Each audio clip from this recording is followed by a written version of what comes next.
நான் தெரிஞ்சோ தெரியாமலோ நிறைய பாவங்கள் பண்ணியிருக்கேன். எனக்கு தெரிஞ்சே பண்ணியிருக்கேன். பட் அதிலிருந்து எனக்கு வெளில வர வழியும் தெரியல. அதே நேரத்தில என் குடும்பத்தில இருக்கிற அத்தனை பேருக்குமே பார்த்தீங்கன்னா, ஏதோ ஒரு பிரச்சனை வந்துட்டு இருக்கு. என்ன பண்றது தெரியல.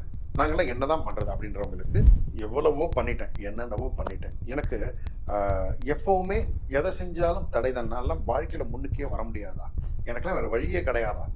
அப்படின்னு சில கேள்விகள் உங்க மனசுல இருந்தால் அதுக்கு ஒரு வழிமுறை உண்டு. அதையும் இப்ப சொல்றேன். ஓகேங்களா? இந்த துர்கா தேவி உங்களுக்கு எந்த ரூபத்தில் நீங்க வணங்கணும் அப்படின்னா, சண்டி தேவி ரூபத்தில் நீங்க வணங்கும் போது உங்களுக்கு உண்டான உங்களுக்கு தெரிஞ்சோ தெரியாமலோ நீங்க பெற்ற சாபத்துல இருந்து நிவர்த்திப்பட்டு தப்பிக்கிறதுக்கு உண்டான வழி கிடைக்கும்.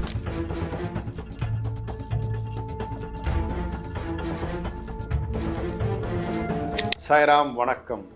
எல்லா நாளும் சிறப்பான தினமாக உங்களுக்கு அமையறதுக்கு என்னோட ஆசீர்வாதம். நான் என்னென்னவோ செஞ்சுருக்கேன். நான் தெரிஞ்சோ தெரியாமலோ நிறைய பாவங்கள் பண்ணியிருக்கேன். எனக்கு தெரிஞ்சே பண்ணியிருக்கேன். பட் அதிலிருந்து எனக்கு வெளில வர வழியும் தெரியல. அதே நேரத்தில் என் குடும்பத்தில் இருக்கிற அத்தனை பேருக்குமே பார்த்திங்கன்னா, ஏதோ ஒரு பிரச்சனை வந்துட்டு இருக்கு. என்ன பண்ணுறது தெரியல. நாங்களாம் என்ன தான் பண்ணுறது அப்படின்றவங்களுக்கு கூடுதலாக செய்ய வேண்டிய சில விஷயங்களை சொல்கிறேன். இதை கண்டிப்பாக செய்யுங்க. உங்களுக்கு ஒரு வழி கொடுப்பால். யார் என்றால் இந்த பிரபஞ்ச தேவியான துர்கை. இந்த துர்கா தேவி உங்களுக்கு எந்த ரூபத்தில் நீங்க வணங்கணும் அப்படின்னா, சண்டி தேவி ரூபத்தில் நீங்க வணங்கும் போது உங்களுக்கு உண்டான உங்களுக்கு தெரிஞ்சோ தெரியாமலோ நீங்க பெற்ற சாபத்திலிருந்து நிவர்த்திப்பட்டு தப்பிக்கிறதுக்கு உண்டான வழி கிடைக்கும். ஏன்னா சண்டின்றது அவ்வளோ ஒரு மிக உக்கிரமான ஒரு சக்தி தேவதை. நான் சொல்லும்போதே பாருங்க, பள்ளி கேக்கு நடிக்குது. ஸோ கவலி கத்துறது அந்த சண்டி தேவியை இங்கே பதில் கொடுக்கறதுக்கு சமம். ஸோ இப்போது சண்டி யாகம் அப்படின்னா முதல்ல என்ன தெரிஞ்சுக்கோங்க. இருக்கிறதுலே பரிகாரத்தில் மிகப்பெரிய பரிகாரம் எதுனா யாகங்கள் தான். இந்த யாகங்களில் ஆண் தேவதைகள் யாகத்தில் பெரிய யாகமாக சொல்லப்படுது சுதர்சன யாகம். ஓகேங்களா? அதே போல் மகா மிருத்யுஞ்சய யாகம்.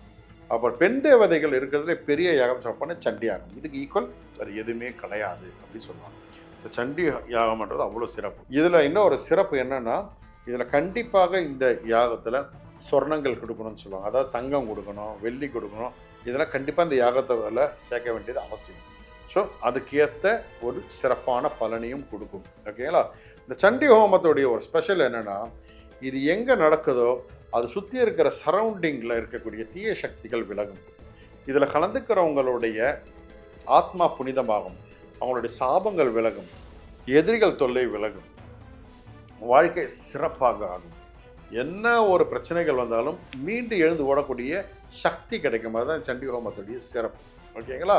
ஏன்னா முழு சக்தி தேவதையே அந்த யாகத்தில் தான் அடக்கும்.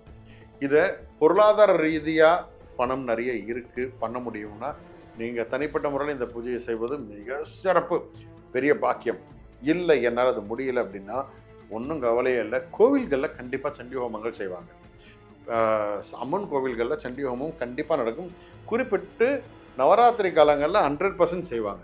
ஓகேங்களா? அப்படி எங்கே சண்டி ஹோமம் பண்ணுறாங்கன்னு தெரிஞ்சுக்கங்க. தெரிஞ்சுட்டு அந்த கோவிலில் போயிட்டு சண்டி ஹோமத்துக்கு எங்களால் முடிஞ்சது நாங்கள் வாங்கி தரோன்னு உங்களால் முடிஞ்ச அவங்க கேட்குற பொருட்களை வாங்கி கொடுத்து உங்கள் பேரை சொல்லி சங்கல்பம் பண்ணிக்கோங்க. அந்த பலன் உங்களை காப்பாற்றும். ஏன்னா சண்டி ஹோமன்றது நான் சொல்லிட்டேன், இருக்குதுல உச்சகட்டமான ஹோமம். அந்த யாகத்துடைய பலன் என்னன்னா உங்களுடைய கர்மாவையே கழிக்கும். எப்பேற்பட்ட தடைகள் இருந்தாலும் நிவர்த்தி பண்ணி ஒரு வழியை கொடுக்கும். ஓகேங்களா?